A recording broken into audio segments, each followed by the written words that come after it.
5 teenage boys were traveling through County Kildare in the middle of the night. Only a short time later, all 5 would be dead. Their car had collided head-on with another vehicle after traveling the wrong way along one of Ireland's motorways. At first, it looked like a horrific road tragedy, but then more details began to emerge, and suddenly the story became much more complicated. Because according to reporting from the Irish Times, the teenagers were masked. The car they were traveling in was suspected of being stolen, and Gards believe the same group may have been connected to reports of attempted break-ins around Athy earlier that night. That changes the question completely. This is no longer only about how a car ended up on the wrong side of a motorway. It is about what happened in the hours before that crash. What were those teenagers doing? Why did Gards want the car to stop? Why did the vehicle enter the motorway against traffic? And perhaps most strangely of all, why did it apparently leave the motorway, only to go back and drive against traffic again? That is the timeline investigators are now trying to piece together. And somewhere inside that timeline is the answer to how 5 teenagers ended up dead while an innocent family traveling to an airport was left seriously injured. It was the early hours of Sunday morning in County Kildare. Most people were asleep. The roads were quiet. And in Athy, reports started reaching Gards about suspicious activity. According to the Irish Times, a group of males had reportedly been seen attempting to break into homes and cars parked outside properties.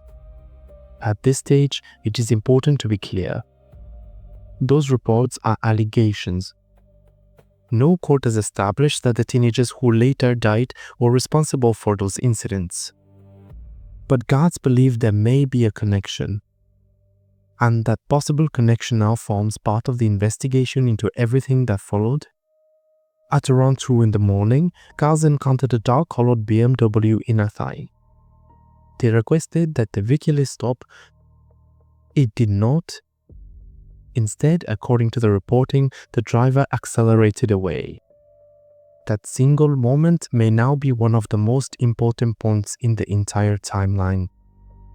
Because from there, the situation escalated rapidly. The car made its way towards the motorway.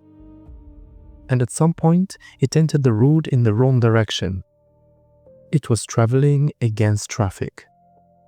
Think about what that means. A motorway at night. Cars moving at high speed. Drivers expecting every vehicle around them to be traveling in the same direction. And then out of the darkness, headlights appear directly ahead, coming towards you from the direction where no car should ever be coming from. This was not simply a confused driver taking a wrong exit and correcting themselves seconds later. According to the Irish Times, the vehicle traveled against traffic during 2 separate periods. That is one of the most disturbing parts of the story. During the first period, the car eventually left the motorway. It entered a service station near Kildare, and at that point, the danger could have ended. The vehicle was no longer moving against motorway traffic. The car had stopped traveling in the wrong direction. For a brief moment, there was a chance that the situation was over. But it was not. According to the reporting, the vehicle turned around. Then it headed back towards the motorway. And once again, it entered in the wrong direction. Southbound. On the northbound carriageway. That detail raises one of the biggest unanswered questions in this entire case. Why? Why return? Why drive against traffic again after already leaving the motorway once? Was the driver panicking? Was the driver trying to avoid guards? Was there confusion inside the car? Investigators will now have to examine those possibilities using evidence, witness statements, and any available footage. What is known is that guards were already trying to find a safe way to stop the vehicle. According to the Irish Times, officers prepared devices designed to puncture the tires of a moving car. They positioned themselves near an exit at Moon. The idea was that if the BMW left the motorway there, officers could attempt to stop it. But the vehicle did not leave. It continued. And ahead of it, traveling normally in the opposite direction, was another car. Inside that second vehicle were 3 sisters. 2 were in their 30s. 1 was in her 20s. And traveling with them was a 7-year-old boy. They were not out late for any dangerous reason. They were not connected to what had happened in Athy. They were not being pursued. They were heading towards Dublin Airport. Their destination was a family wedding in Britain. It should have been one of those ordinary family journeys people make every day. Packing bags, checking travel plans, talking about the wedding, thinking about the flight, thinking about relatives waiting on the other side. They had no reason to believe that anything unusual was waiting for them on the motorway. And they had absolutely no reason to expect another car to be coming directly towards them from the wrong direction. But shortly before 3 in the morning, the 2 vehicles met. The BMW carrying the 5 teenagers was still traveling south on the northbound side. The collision was head-on. All 5 teenagers inside the BMW died. The 3 sisters and the child survived the initial impact. But all 4 were seriously injured. 2 of the women were reported to be in critical condition. The 3rd woman suffered serious injuries. The young boy was also seriously injured. And suddenly, investigators were dealing with far more than a road crash. They had a chain of events stretching back through the night. Reports of attempted break-ins, a suspected stolen vehicle, a Garda request for the car to stop, a car driving away, wrong-way motorway travel, a service station, a second wrong-way journey, an attempted Garda intervention, and then the fatal collision. The Irish Times reported another major detail. The teenagers were wearing balaclavas or were otherwise masked when they died. Again, that does not prove what they were doing earlier that night. It does not prove they committed the attempted break-ins. But it is one of the reasons investigators are examining the events in Athy and the motorway crash as part of one wider sequence. The car itself was also described as suspected stolen. That raises another set of questions. Where did the BMW come from? When had it allegedly been taken? Who had access to it? Who was driving? And how long had the group been traveling together before Gards first saw the vehicle? Those questions matter because investigators now have to reconstruct every stage of the journey. And they are not only investigating the teenagers, they are also examining the Garda response. Because before the crash, Gards had already been in contact with the vehicle. That is why the case was referred to Fiosrú, Ireland's independent police ombudsman. Fiosrú confirmed that one of its investigators attended the scene. An independent investigation is now underway. The purpose is to examine the circumstances surrounding the Garda contacts before the deaths. But there is an important point here. The fact that Fiosrú is investigating does not mean any guard has been accused of wrongdoing.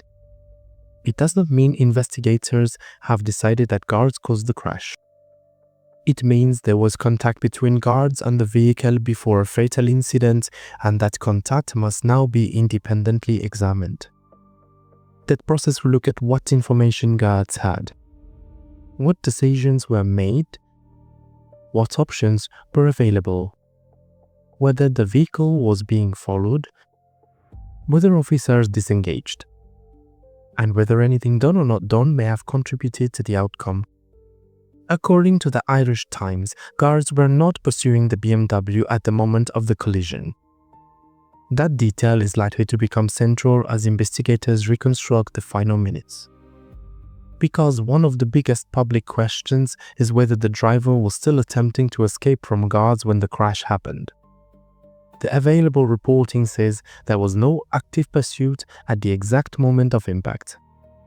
But that does not answer everything.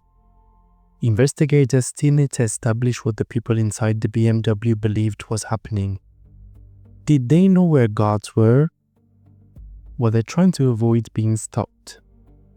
Did they understand the danger they were creating? And what happened inside that vehicle between the moment it left the service station and the moment it collided with the other car? Garda Commissioner Justin Kelly also spoke after the crash about the wider danger of deliberate wrong-way driving.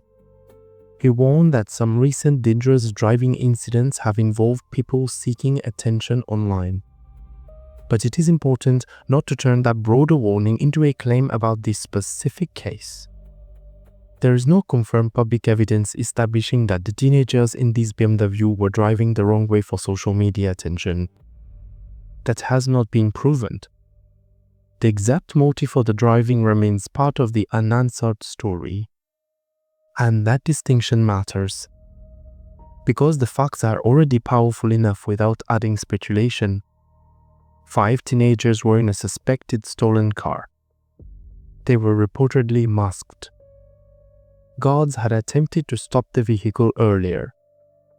The car entered the motorway against traffic. It left. Then it entered the motorway against traffic again.